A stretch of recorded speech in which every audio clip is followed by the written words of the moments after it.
네, 9호 태풍 마이삭은 북상하면서 세력을 점점 더 키우고 있습니다. 태풍은 목요일 새벽쯤 경남 남해안에 상륙할 것으로 보입니다. 특히 지난 2003년 폭풍과 하일, 폭우 피해를 안겼던 태풍 매미와 진로가 비슷한데 세력은 더 강해서 우려가 커지고 있습니다. 취재 기자 연결해 보겠습니다. 정혜은 기자. 네, 정혜윤입니다. 예, 먼저 태풍 진로부터 좀 알아보죠. 9호 태풍 마이삭이 경남 남해안 쪽으로 상륙한다고요? 네, 그렇습니다. 부산을 스쳐 지날 것으로 예상했던 태풍 진로가 서쪽으로 움직이면서 경남 남해안에 상륙할 것으로 보입니다. 상륙 시점은 3일 목요일 새벽쯤이 되겠고 영남 내륙을 관통할 것으로 보여서 큰 피해가 우려됩니다. 진로대로 움직인다면 이번 태풍은 올해 세 번째 태풍이면서 첫 가을 태풍 그리고 첫 내륙 관통 태풍이 됩니다. 예.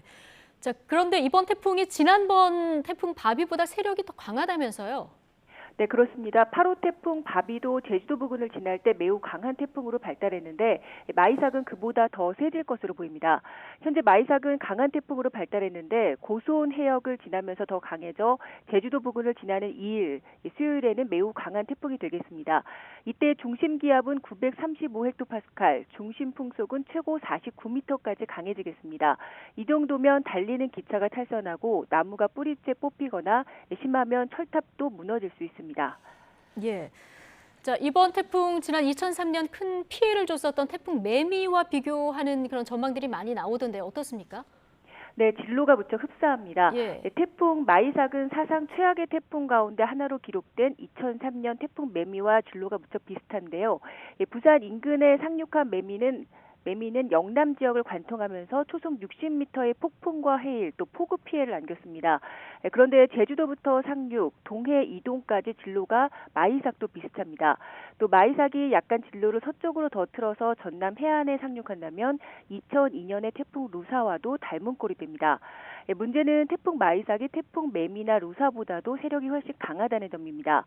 상륙 시점을 기준으로 태풍 루사의 중심 풍속은 초속 36m, 매미는 38m 정도였습니다. 하지만 마이삭은 제주도 부근을 지날 때 8호 태풍 바비보다도 강해서 상륙 시점에도 초속 40m를 넘어서 초속 50m에 육박할 것으로 보입니다. 올해 세 번째 태풍이자 첫 가을 태풍인 마이삭은 역대 최악의 태풍이 될 가능성이 큰 만큼 철저한 대비가 필요해 보입니다.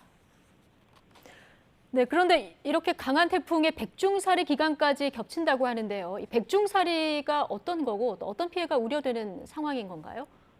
네, 백중사리는 지구와 달의 거리가 가장 가까워지는 시기로 밀물대 해수위가 1년 중 가장 높아집니다. 보통 음력 7월 15일을 전후한 3, 4일간이 백중사리 기간에 해당하는데요. 그런데 이번에는 태풍이 북상하는 시기와 이 백중사리 기간이 겹칩니다. 따라서 밀물일 때 태풍이 접근하는 곳에서는 해일이 발생할 가능성이 커지게 됩니다. 우려되는 지역은 제주도 서귀포와 통영, 부산 등 경남 해안지방, 그리고 울산과 포항, 강릉 등 동해안 지역입니다. 2003년 태풍 매미 때도 초속 40에서 60m에 달하는 강풍으로 인해서 당시 마산시, 지금은 창원시가 폭풍 해일 피해를 입었습니다. 지금까지 YTN 정혜윤입니다.